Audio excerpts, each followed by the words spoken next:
Hi lovelies, my name's Stephanie, this is Fab with Steph, and today I'm going to do an unboxing of my first ever Glossybox to my London home.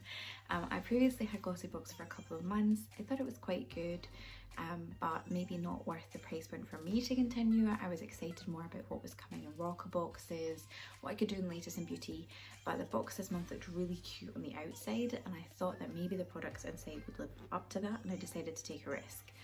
I have seen some feedback but not looked at the sneak peeks, and I've been told that it's a little bit disappointing this month, but I've got my fingers crossed that even if it was disappointing for other people, that it's something that I'm going to absolutely love, and it's here, so I'm going to go ahead and open it with you just now. So for the first time I'm actually opening the full box with you. I normally take it out of this, but it's literally just arrived whilst I was at work. And then I was out, so this is it. And it's actually the one that's been hardest to open. Usually it's really straightforward, and it's so pretty. So this is what drew my attention. This box is absolutely beautiful. If I can just slide it out, can I? I usually don't struggle this much, that's what I get for doing it on camera. There we go. So inside, there appears to be some kind of collaboration with Vision Direct. There's also Lathe wines.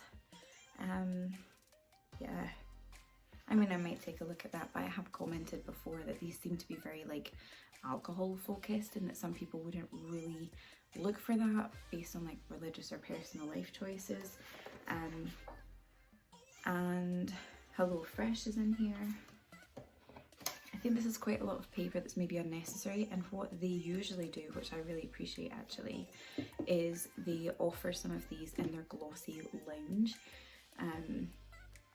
but everyone is doing it, so I won't read them too much for it. They're not the only ones. I'll just go ahead and get to the box. So this is like a glittery finish. I don't know if you guys can see that really as well as it looks like in person. So it looks absolutely gorgeous. And inside, as always, really nicely wrapped. Unlike the first ever box I've got, this one does have the paper in the inside. That was really confusing for me as a first time subscriber. It's not as nicely tied as it usually is, but it is tied. And I like that it's like unwrapping a gift. The ribbon says best time of the year, which I agree with. I'm very much a winter girl. I love December and the build up to Christmas. I think it's just usually a time that people are very nice to each other. This really doesn't quite look as nicely packed as usual, but I'm assuming it's because they're really busy. So, this actually doesn't even look as nice in terms of the layout as it usually looks. And I have already seen everything from that now that's in here. I think I might have to agree that it's a bit of a disappointing box for me. But let's have a look. So, first of all, I've got the Wonder Beauty Baggage Acclaim Gold Eye Masks. This is something that I've actually had previously. I don't mind them. I didn't find them overly effective. But I did quite like using them. I used them on my last day before I came here, so I don't mind having that again. I think it's a nice little treat thing, so happy enough with that, but it's not something new to me. The next thing is the Sport FX sponge that if you are a subscriber to Latest in Beauty you'll recognise, because they can't shift them. They've got tons of these, like every single month you're able to claim this, like everything else comes and goes, but this is still there. I don't like the brand, I don't like the sponge, but I did need a beauty blender, so I'll give it a go. Anything else I've tried from Sport FX I've really disliked. They do the Game Changer mascara, which wasn't changing any games for me. Literally smudged up and down my face within 30 minutes of application. It's supposed to be something you can wear in the gym, and it didn't last me to the post office on a gentle walk, so I'm not really impressed with the brand, but maybe that will be different. So I'm just going to be hopeful, because maybe I will just love this product and the other one was a dud and that was the one that was like not living up to the brand. We don't know. So the next thing is Nailberry oxygenated nail lacquer. I actually use gel polish, so this one's a little harder for me to comment on. I do think it's a nice colour for the season, great for like parties. Who doesn't need a good red? I'm not personally going to use it because I do find that nail polish just chips and it's a bit of a waste of time for me. But maybe if I get the thing that allows me to put like a couple drops in and make this like a gel polish, then maybe I would use it, because the colour is really pretty. If you can see, it's like a pinky red, goes with a lot of the lipsticks and things you've maybe seen. The next thing is Palmer's Cocoa Butter. Smooths, softens and relieves dry, rough skin, 24-hour moisture. I'm really not... I mean, it's fine. I'm not overwhelmed by that at all. I wouldn't expect to see this in a reputable beauty box, especially not in like a travel size. I feel like this is something that I would maybe expect in like a new box, like one that's struggling to get higher value products. But maybe again, this is amazing and I'm missing a trick, so don't knock it till you've tried it. And the last thing is pretty much the only thing that anyone's said anything good about, and it's the Symbiosis London, and this contains glycolic acid and RNA.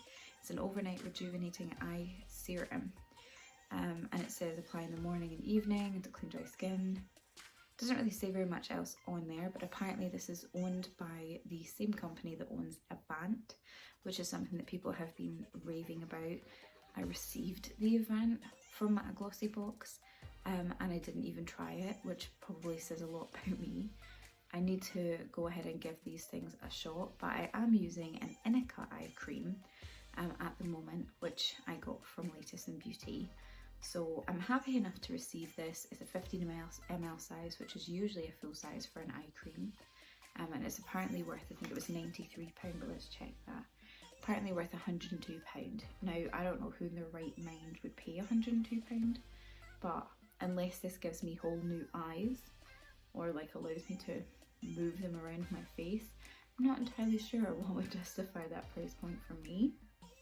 But everyone's different. And just because I can't afford something on the daily doesn't mean that it's not worth that money. The nail polish is apparently worth £15. I would never spend £15 on a normal nail polish. I probably wouldn't even spend it on a gel nail polish.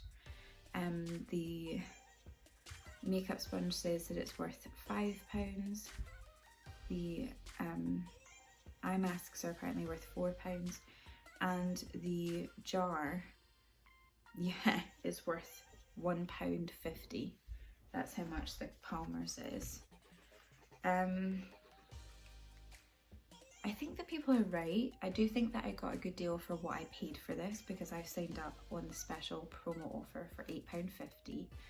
And I think it's worth the £8.50. If I paid £13.25 for this, I wouldn't be happy for me. But again, it's very subjective. I personally prefer a more balanced box between makeup and skincare. I find that just it does more for me. I think none of this is really makeup. It's tools, it's applicator, and it's skincare. So this just wasn't the box for me. But like I said, happy enough with the eye cream. I'll give it a try once I'm done with the one I'm using just now. It's great to have a backup there. And I'm happy to give things like this a try. I wouldn't have bought the full size one, so maybe I'll try this and be like, oh my god, I should have had this in my wardrobe, in wherever you store all of your creams and things, for like forever. And it does say that it creates a protective barrier to lock in moisture, and we're getting into that season where your skin does dry out. So yeah. Sorry that if my tone was like a little bit lower. I am very, very tired. It is something like 11 at night. I was working and then I was out and doing various things. I've been doing volunteering and yeah, I've been quite busy. But I hope you enjoyed watching this unboxing. I will be doing a lot more of these, so you're always welcome to give me a follow. You can hit that subscribe button if you want to see more. If you like this video, even though my tone is much lower and I might have been a bit of a negative Nelly, then please go ahead and give me that thumbs up. I really appreciate the feedback. It gives me an idea of like what's working and what's not working for anyone who's like taking the time out of their day to watch. And I do appreciate you taking the time to watch. I hope that you have a lovely day regardless. Thank you very much. Goodbye.